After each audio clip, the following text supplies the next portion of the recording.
Welcome back to Talking Pop Culture, and we are reviewing the Teenage Mutant Ninja Turtles, the IDW collection, Volume 1. I did get this in softcover, however, I got Volume 2 and 3 on their way in hardcover, which means I'm going to have to go and hunt this one down in hardcover. I'll go to my local store, Big City Comics, where I'm getting the other two from, because I've got this previously from another comic book store who didn't have them in hardcover, who also said that they're no longer getting made in hardcover, which they still are, after I spoke to Mark at Big City. So now I'm going to have to replace this one and hopefully sell this one. Let's get into the review. So Volume 1 collects the first 12 issues of the series, along with micro-series one-shots featuring Leonardo, Michelangelo, Donatello, Raphael, and Splinter.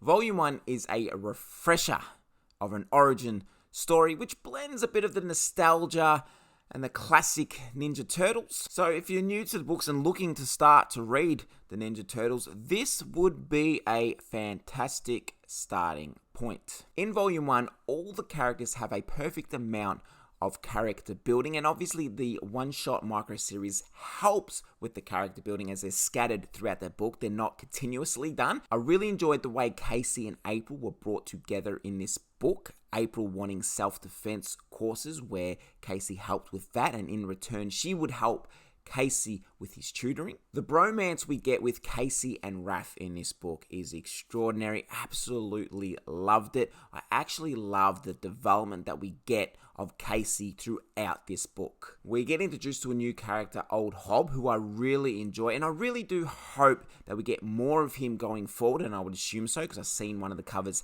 have him at the front. Something else that I really enjoyed in this book is the reincarnation aspect side of it that really brings the Turtles and Splinter a lot closer, and obviously ties in the Shredder and the Foot as well. And lastly, the artwork is just as great and as amazing as what the story is. The way the Ninja Turtles look, the way all the characters look, the way New York City looks. And every time Splinter spoke about his past life, just going back to that kind of era and the way it was drawn, I was just in absolute awe. And then the fighting scenes, absolutely amazing. And lastly, on the artwork, when we see Shredder, oh, that panel was sensational. And now the bad. And the only thing I can nitpick at, which a lot of people probably don't mind, is the big dialogue, the long dialogue, the amount of dialogue that we get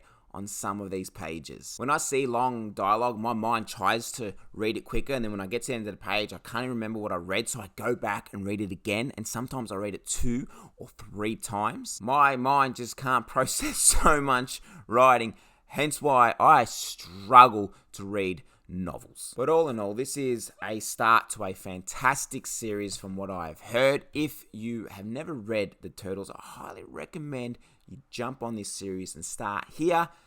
I will give this series, the first volume, I'm going high, a 9 out of 10.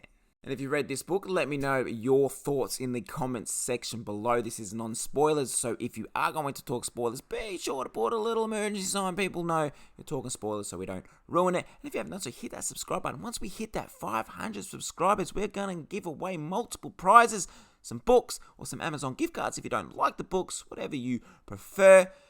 And as always, if you enjoyed the video, please give it the thumbs up. Thank you so much for watching wherever you are in the world. I appreciate you taking the time out of your day or night, and I'll see you soon with another review.